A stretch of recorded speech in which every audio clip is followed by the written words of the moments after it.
Arnold Rothstein, January 17, 1882, November 6, 1928, nicknamed The Brain, was an American racketeer, businessman and gambler who became a kingpin of the Jewish mob in New York City. Rothstein was widely reputed to have organized corruption in professional athletics, including conspiring to fix the 1919 World Series. He was also a mentor of future crime bosses Lucky Luciano, Meyer Lansky, Frank Costello and numerous others. According to crime writer Leo Katcher, Rothstein transformed organized crime from a thuggish activity by hoodlums into a big business, run like a corporation, with himself at the top. According to author Rich Cohen, Rothstein was the person who first realized that prohibition was a business opportunity, a means to enormous wealth, who understood the truths of early century capitalism, giving people what they want and came to dominate them. His notoriety inspired several fictional characters based on his life, portrayed in contemporary and later short stories, novels, musicals and films. Rothstein refused to pay a large debt resulting from a fixed poker game and was murdered in 1928. His illegal empire was broken up and distributed among a number of other underworld organizations and led in part to the downfall of Tammany Hall and the rise of reformer Fiorello LaGuardia. 10 years after his death, his brother declared Rothstein's estate was bankrupt. Early life and education. Arnold Rothstein was born into a comfortable life in Manhattan, the son of a wealthy Jewish businessman, Abraham Rothstein, and his wife, Esther. His father was a man of upright character who had acquired the nickname, Abe the Just. Arnold was highly skilled at mathematics, but was otherwise uninterested in school. His older brother, on the other hand, studied to become a rabbi. Rothstein was known to be a difficult child, and he harbored a deep envy of his older brother, Harry. Rothstein's father believed that his son always craved to be the center of attention, and would often get frustrated when he was not. While still a child, Rothstein began to indulge in gambling, but no matter how often his father scolded him for shooting dice, Rothstein would not stop. In 1921, Rothstein was asked how he became a gambler. "I always gambled. I can't remember when I didn't. Maybe I gambled just to show my father he couldn't tell me what to do, but I don't think so. I think I gambled because I loved the excitement. When I gambled, nothing else mattered." Illegitimate career. By 1910, Rothstein, at age 28, had moved to the Tenderloin section of Manhattan, where he established an important casino. He also invested in a horse racing track at Havre de Grace, Maryland, where he was reputed to have fixed many of the races that he won. Rothstein had a wide network of informants, very deep pockets from some among his father's banking community associates, and the willingness to pay a premium for good information, regardless of the source. His successes made him a millionaire by age 30. 1919 World Series. There is a great deal of evidence both for and against Rothstein being involved in the 1919 World Series fix. In 1919, Rothstein's agents allegedly paid members of the Chicago White Sox to throw, i.e. deliberately lose, the World Series to the Cincinnati Reds. He bet against them and made a significant profit in what was called the Black Sox scandal. He was summoned to Chicago to testify before a grand jury investigation of the incident. Rothstein said that he was an innocent businessman, intent on clearing his name and his reputation. Prosecutors could find no evidence linking Rothstein to the affair, and he was never indicted. Rothstein testified, "The whole thing started when Abe Attell and some other cheap gamblers decided to frame this series and make a killing. The world knows I was asked in on the deal and my friends know how I turned it down flat. I don't doubt that Attell used my name to put it over. That's been done by smarter men than Abe. But I was not in on it, would not have gone into it under any circumstances and did not bet a cent on the series after I found out what was underway." In another version of the story, Rothstein was first approached by Joseph "Sport" Sullivan, a gambler, who suggested Rothstein help fix the World Series. Rothstein supposedly turned down Sullivan's proposal, but when he received Attell's offer, Rothstein reconsidered Sullivan's first offer. He figured that the competition to fix the game made it worth the risk to get involved and still be able to cover his involvement. David Pietros's biography of Rothstein suggested that the gangster worked both ends of the fix with Sullivan and Attell. Michael Alexander concluded that Attell fixed the series, probably without Arnold Rothstein's approval, which did not prevent Rothstein from betting on the series with inside knowledge. Leo Catcher said that all the records and minutes of the grand jury disappeared. So, too, did the signed confessions of Syndicate, Williams and Jackson. The state, virtually all of its evidence gone, sought to get the players to repeat their confession on the stand. This they refused to do, citing the Fifth Amendment. Eventually, the judge had no choice but to dismiss the case. Catcher went on, thus, on the official record and on the basis of State Attorney McLaughlин's statement, Rothstein was never involved in the fixing of the series. Also, on the official record, it was never proved that the series had been fixed. All 8 White Sox players were forever banned from the game of baseball. Despite all his denials, though, Catcher noted that, while Rothstein won the series, he won a small sum. He always maintained it was less than $100,000. It actually was about $350,000. It could have been much, very much, more. It wasn't because Rothstein chickened sick out. A World Series fix was too good to be true, even if it was true. 1921 Travers Stakes. Under the pseudonym Redstone Stable, Rothstein owned a racehorse named Sporting Blood, which won the 1921 Travers Stakes under suspicious circumstances. Rothstein allegedly conspired with a leading trainer, Sam Hildreth, to drive up the odds on Sporting Blood.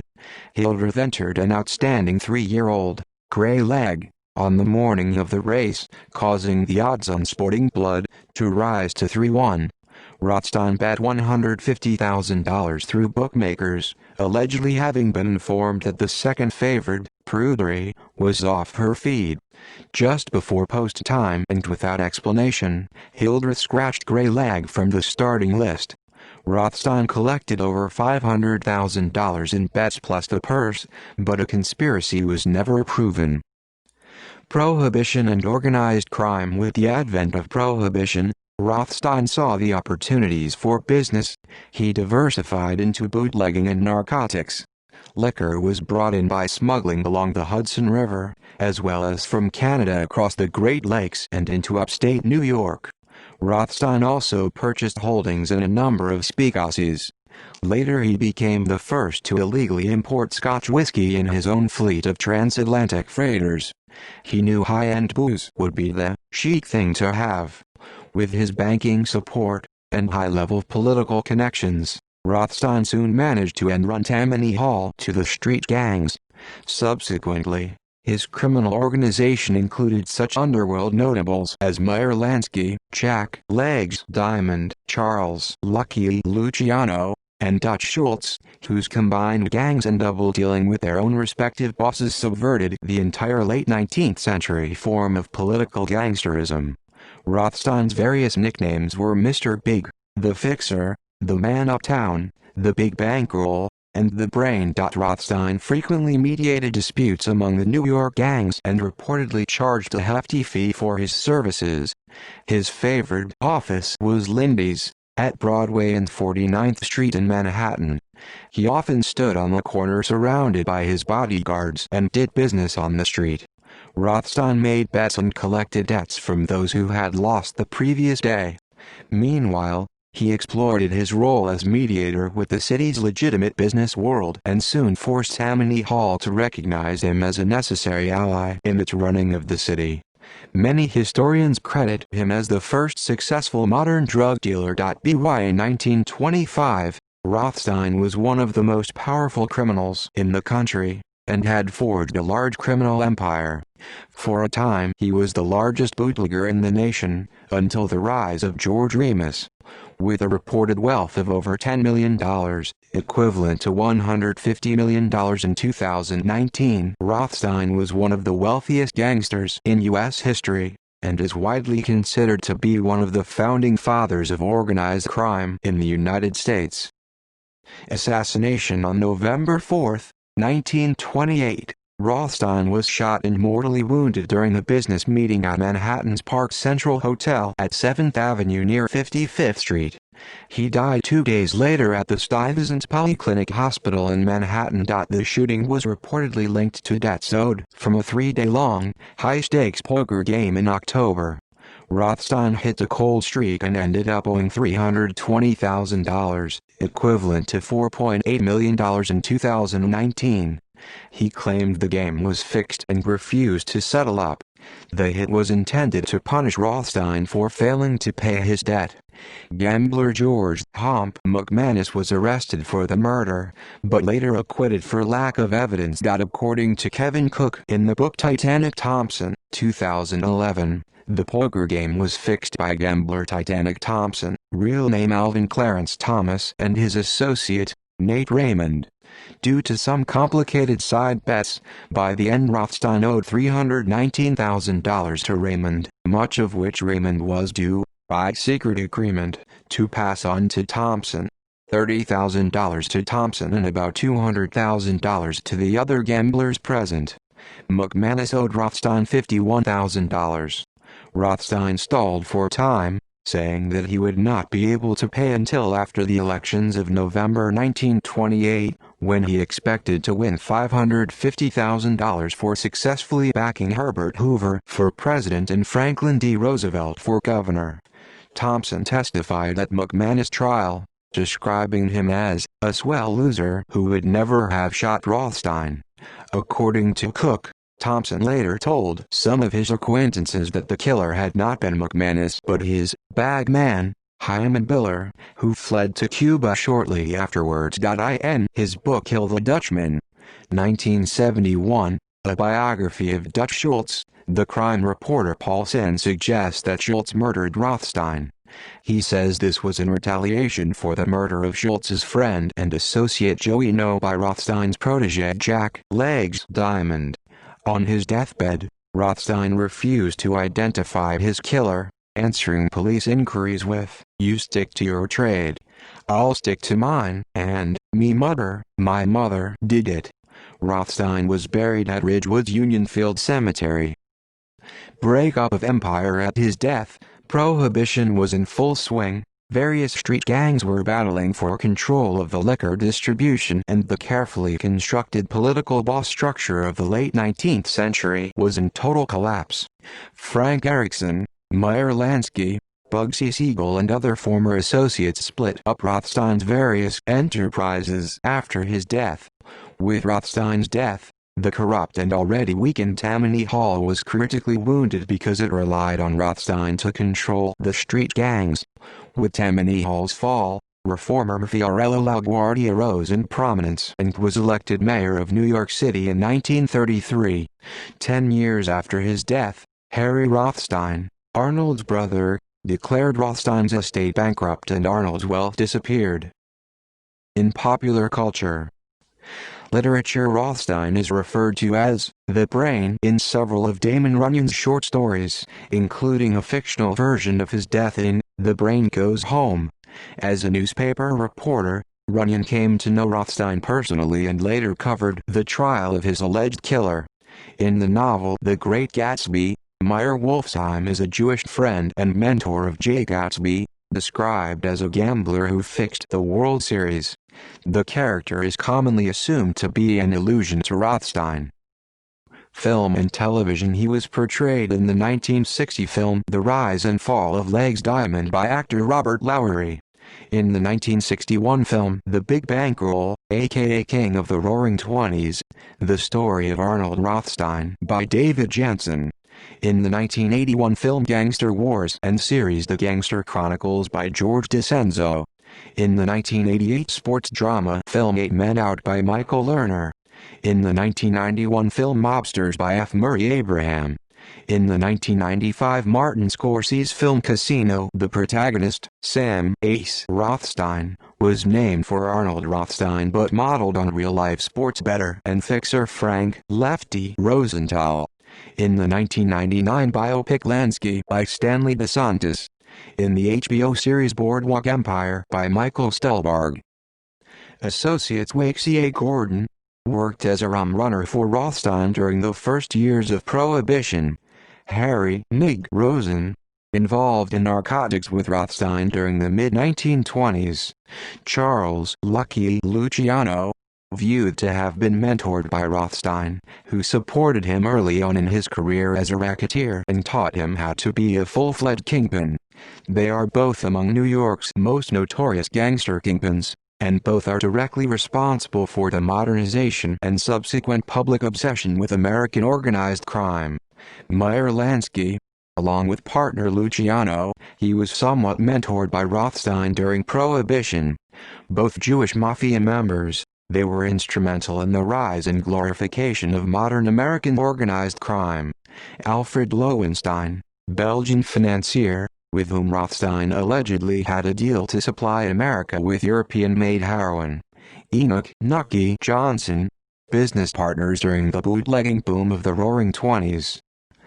See also fuller case list of unsolved murders Seabury Commission. References. Further reading Alexander, Michael, 2003. Jazz Age Jews, Princeton University Press, ISBN 0-691-11653-9. Cohen, Rich, 1999. Tough Jews, Fathers, Sons, and Gangster Dreams, London. Vintage ISBN 0-09-975791-5. Henderson Clark, Donald, 1929. In the Reign of Rothstein, New York. The Vanguard Press. ISBN 978-1425532857. Catcher, Leo, 1959-1994. The Big Bankroll. The Life and Times of Arnold Rothstein, New York. Da Capo Press. ISBN 0-306-80565-0. Pietrosa, David, 2003. Rothstein. The Life, Times and Murder of the Criminal Genius Who Fixed the 1919 World Series, New York. Carroll and Groff. ISBN 0-7867-1250-3. Rothstein, Carolyn, with Donald Henderson Clark, 1934. Now I'll Tell, New York. Vantage Press. Tashes, Nick, 2005. King of the Jews. The Arnold Rothstein Story, London.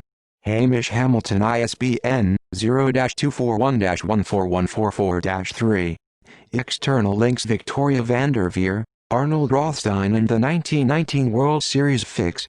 https://web.archive.org/http://www.forward.com/articles/arnold-the-brain/Arnold Rothstein Biography Jewish Virtual Library Daniel A. Nathan, The Big Fix. Arnold Rothstein rigged the 1919 World Series. Or did he? Legal Affairs, March, April 2004. An Arnold Rothstein Chronology. Arnold Rothstein Death, John Kalish, Arnold, The Brain. Archived from the original on September 29, 2007. Retrieved May 12, 2007. CS1 maint. BOT, original URL status unknown. Link, review of David Pietruszka, Rothstein. The Life, Times, and Murder of the Criminal Genius Who Fixed the 1919 World Series. Jewish Daily Forward, October 31, 2003. Arnold Rothstein at Find a Grave. Edward Dean Sullivan, The Real Truth About Rothstein. True Detective Mysteries, October 1930. Pages 20-26, 76-80.